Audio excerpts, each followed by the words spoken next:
सकाळी गाडीचे आम्ही रात्री आलो गाडी लागली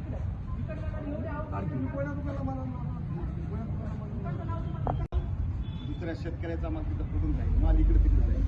दुकान काय विचारलं दादा दोनाला ते सांगा आधी त्यांना का तर यांना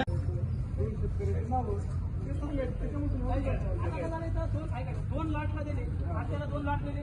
आता मामा आले गंगाखेड, मामाची माल तुम्ही ऐकून घ्या ना.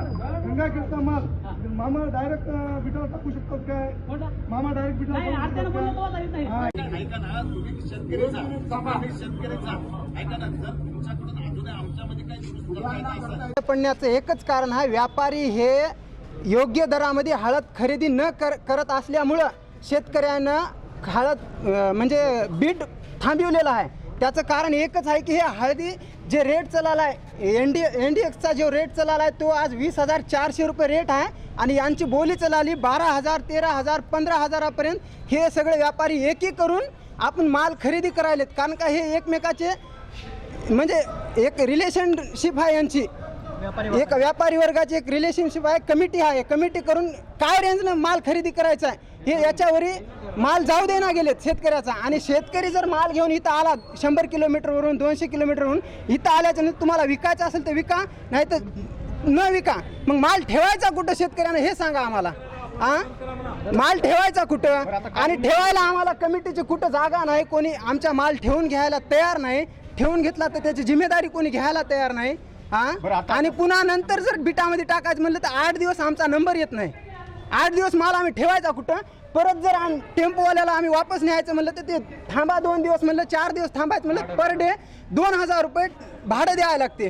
8 दिवस थांबवून घेतल्यावर काय व्हायले मग व्यापारी शेतकरी काय करायलेत? 15,000 लागला ठीक आहे जाऊ द्या, कारण का शेतकऱ्याची मजबुरी आहे, त्या मजबुरीचा फायदा घ्यायला लागलेत हे सगळे व्यापारी लोक. आणि हे सगळं प्रशासनाला माहित आहे, जाणीवपूर्वक चालू आहे सगळं.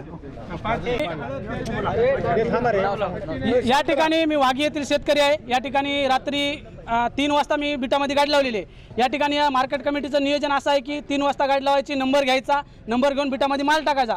परंतु शेतकऱ्याची अडचण असल्यामुळे 3 वाजता नाही, संध्याकाळी 1 वाजता सुद्धा यावं लागतंय, नंबर लावावं लागतंय. आता फक्त शेतकऱ्याचं म्हणणं असं आहे की NCDXचा बाजारभाव जे आहे ते 21,400 होता काल. 21,400 असल्यामुळं काल शेतकऱ्याची हळद 18,000 गेली, 17,000 गेली, 16,000 गेली. म्हणून आवक वाढली. आवक वाढल्याच्या कारणानं या ठिकाणी शेतकऱ्याची आवक वाढल्यामुळे सर्व शेतकरी या ठिकाणी उपस्थित झाले. परंतु व्यापारी वर्ग हा सकाळी 10:30ला यायचा, ते 12 वाजता बीट सुरू झालं. 12 वाजता बीट सुरू झाल्याच्या नंतर या ठिकाणी एका शेतकऱ्याचं बीट हे फक्त 14,000 रुपये झालं. 14,000 त्या क्वालिटीचा भाव जे आहे ते माझ्या हिशोबानं 18,000 ते 19,000 रुपये राहायला पाहिजे होता. कालच्या NCDXच्या मार्फत जरी भाव ठरविला तरी त्याचा कमीत कमी नाही म्हणजे 17,000 भाव जायला पाहिजे होता, परंतु नाही गेल्यामुळे संसद ते शेतकरी त्रस्त आहे. परंतु या नासाडीमुळे त्रस्त आहे. यानं त्रस्त असल्यामुळे यानं बीट बंद केलेलं आहे. सर्व शेतकऱ्याचा याच्यामध्ये फायदा आहे. परंतु या ठिकाणी व्यापाऱ्याचं म्हणणं असं आहे की आम्ही NCDX मार्फत व्यापार करू शकत नाही, आम्हाला कट्टी आहे. या ठिकाणी मोंड्यामध्ये जे आहे ते हमाली आहे 20 रुपये कट्टा बिटामध्ये टाकायला. बिटाचं ते हमालीचा झाला विषय. नंतरचा भाव जे आहे याचे 3 किलो जे कट्टी आहे, वसमत मार्केटला 2 किलो कट्टी आहे, इथं नांदेडला 3 किलो कट्टी आहे. याच्यामध्ये शेतकऱ्याचं म्हणणं आहे की कट्टी कमी करा. आणि ज्या वेळेस बिटाची हराशी सुरू होती त्यावेळेस जेवढे नामांकित या ठिकाणी व्यापारी आहेत त्याने वेळेवर हजर राहावं आणि भाव वाढून, जरी समजा घेता नाही आला, तुम्हाला तुमची इच्छा जरी नसली घ्यायची तरी बी तुम्ही उपस्थित राहावं ही आमची कळकळी शेतकऱ्याला विनंती आहे. आणि जर समजा आम्हाला जर हा भाव मिळाला नाही, आम्हाला भाव कमी जास्त मिळो, परंतु जर समजा उपस्थित जर व्यापारी नसतील तर त्याचा परवाना रद्द करावा आणि मार्केट कमिटीनं हे ठरवून घ्यावं. विषय असा आहे की आज बाजारामध्ये थोडंसं जे याला आपण एक ट्रेडमार्क म्हणतो की NCDXचं जे एक आधार आहे डब्बा, NCDXमध्ये भाव आज थोडेसे हळदीचे कमी झालेत. त्या हिशोबानं इथल्या स्थानिक बाजारामध्ये सुद्धा भाव कमी झाले.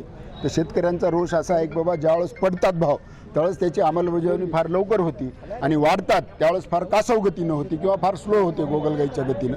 त्याच्यामुळे याच्यात काय करता येईल याच्यामध्ये आमच्या हिशोबानं तर एकच फार महत्त्वाची गोष्ट आहे की हळदीला केंद्र सरकारनं आणि राज्य सरकारनं थोडंसं लक्ष देऊन याच्यामध्ये हळदीला जर आमचा हमी भाव दिला तर त्या हिशोबानं आपल्याला हळदीचे भाव कायम एका विशिष्ट लेवलवर कसे टिकून राहतील एवढं करता येईल. त्याच्यासाठी आम्ही आता बाजार समितीचे आमचे माझ्यासोबत उपसभापती आहेत, सर्व संचालक आहेत, परिसरातील सर्व शेतकरी संघटनेचे प्रमुख कार्यकर्ते आहेत, आमचे शेतकरी बांधव आहेत, या सगळ्यांनी आम्ही या ठिकाणी आता अतिशय ओपन खुली मोकळ्या मनानं चर्चा केली आणि असं ठरलं की बाबा आता आम्ही शासनाला निवेदन द्यायचं हमीभावासाठी. याच्याशिवाय NCDXचे भाव पडल्यानंतर अतिशय जे वेगानं त्याची उतरंड फार वेगानं होती, पण जी चढाई आहे ती कमी होते. याच्यामध्ये काय करता येईल याच्यासाठी पण आम्ही वेगळी एक दक्षता कमिटी त्या ठिकाणी नेमून. आज NCDXचा भाव 20,550 आहे, मग इथे इतका कमी भाव नाही, इथं बीटच झालं नाही, इथं फक्त 2च बीट पुकारलेलं होतं. कालचा ॲव्हरेज भाव इथला 18,000 आहे. कोण आहे इथं बाजार? कालचा ॲव्हरेज भाव आपला हायेस्ट भाव काय होता कालचा? 18,200 कालचा होता. आणि आजही जर शेवटपर्यंत चाललं असतं तर किमान ऐकून घ्या, शेवटी कसं आहे, आपण केळी घ्यायला जातो बाजारामध्ये किंवा एखादा फ्रूट घ्यायला जातो, ज्याची प्रत चांगली असते त्याला 2 पैसे आगाव भेटतात. आणि आत्ताच तुम्ही या ठिकाणी नव्हतात की जर आपण प्रतवारी करून विकलं तर आपल्या चांगल्या मालाला 18,000 ना 19,000 भेटतात. पण जे आपला जे शिल्लक भाव शिल्लक माल असते ते बाकीचा जो 1 नंबरची प्रतवारी करून उरलेला जो 2 आणि 3 नंबरची ज्या प्रतवारीचा भाव त्याला भाव कमी लागतो आणि ॲव्हरेजमध्ये तो भाव 14-15 वरच येतो. त्याच्यापेक्षा असं हे 16-17 हजार जर शेतकऱ्याला भेटत असेल. दुसरा एक आरोप आहे, व्यापारी एकमेकांना संगनमत करून ते त्याचं कारण असं आहे की आरोप आहे त्यात बाजार समितीचा विषय असा आहे की या ठिकाणी आम्ही ओपन बोली लावल्याशिवाय भाव कुठलाही माल आम्ही सोडू देत नाही. आणि शेतकऱ्याला विचारल्याशिवाय जोपर्यंत शेतकऱ्याचं मन त्याच्यावर विक्रीसाठी तयार होत नाही, त्याचं समाधान होत नाही, तोपर्यंत कुठलाही हे होत नाही. त्याच्यासाठी आम्ही वेटिंग टाईम ठेवलेला आहे शेतकऱ्याला विचार करायला, त्याच्या भावाला विचारायला, त्याच्या घरच्या माणसाला विचारायला. एक 15-20 मिनिट 30 मिनिट जोपर्यंत शेतकऱ्याचं मन होत नाही तोपर्यंत आम्ही थांबतो. एखाद्या वेळेस हा काळ आम्ही वाढवूनसुद्धा देतो. एवढ्यावर कसं असते माहीत आहे का, असं ज्यावेळेस प्रॉब्लेम होतात त्याच वेळेस शेतकरी आणि व्यापारी किंवा शेतकरी आणि खरेदीदार यांच्यामध्ये तंटा होते. एरवी शेतकरी आणि व्यापारी यांच्यासारखे संबंध पाहुण्या रावण्यापेक्षा चांगले राहतात.